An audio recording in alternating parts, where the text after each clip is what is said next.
เฮือนหลังนี้นะเพิ่นจะขายขาดทุนออกเด้อตั้งอยู่บ้านเสียงดาเนื้อที่ทั้งหมดแม่น901ตารางเมตรของเจ้าของเฮือนที่สร้างเองตั้งใจสร้างมากับมือเลยแต่เพิ่นน่ะจะย้ายไปอยู่ต่างประเทศแล้วก็เลยว่าจะได้ขายเฮือนหลังนี้ออกเฮือนหลังนี้มีทั้งหมด5ห้องนอน5ห้องน้ำชั้นลุมนี่จะมี2ห้องนอนเด้อทุกคนเด้อแล้วก็จะเป็นลงๆแบบนี้เลยและเป็นคันไดมาเบิ่งห้องนอนห้องที่1เนาะห้องนอนห้องที่1คือจะอยู่ฝั่งนี้เลยอยู่ฝั่งซ้ายมือของตัวเฮือนและจะมีห้องน้ำติดในตัวแล้วเด้อทุกคนเด้อห้องน้ำก็จะเป็นห้องน้ำแบบสแตนดาร์ดเลยเนาะสุขภัณฑ์นี่แม่นเพิ่นกำลังจะมาใส่เพิ่มอีกนี่เป็นห้องนอนห้องที่2งั้นหลังนี้แม่นเพิ่นตั้งใจเฮ็ดให้เพิ่นเองเนาะฉะนั้นเพิ่นจะก่อเป็นฝาซาวหมดเลยเด้อทุกคนห้องนอนก็กว้างพอดีเนาะทุกคนเนาะวันนี้เดี๋ยวครูอลิงจะพาพวกเฮาขึ้นไปชั้น2ขั้นใดจะเป็นแก้วลายหางมังกรแบบนี้แล้วก็ใส่หินอ่อนเลยเด้อบอกเลยว่าจะเฮ็ดให้ตัวเองอยู่เองก็เลยเลือกของดีมาแน่นอนแต่ว่าจำเป็นจะได้ไปอยู่ต่างประเทศแล้วฉะนั้นก็เลยอยากขายออกให้เจ้าของคนใหม่วันนี้นี่เฮาเฮ็ดเป็นระเบียงขั้นเนาะแล้วก็เฮาก็สามารถ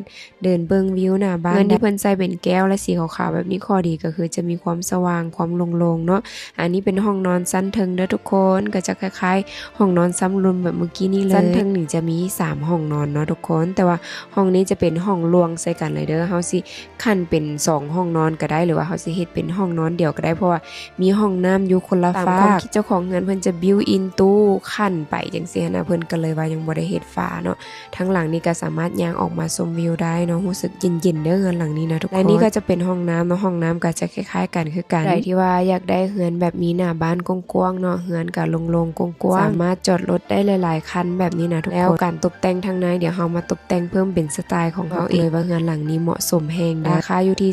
285,000 ดอลลาร์ครูอลิงได้ที่เบอร์594โต653นะ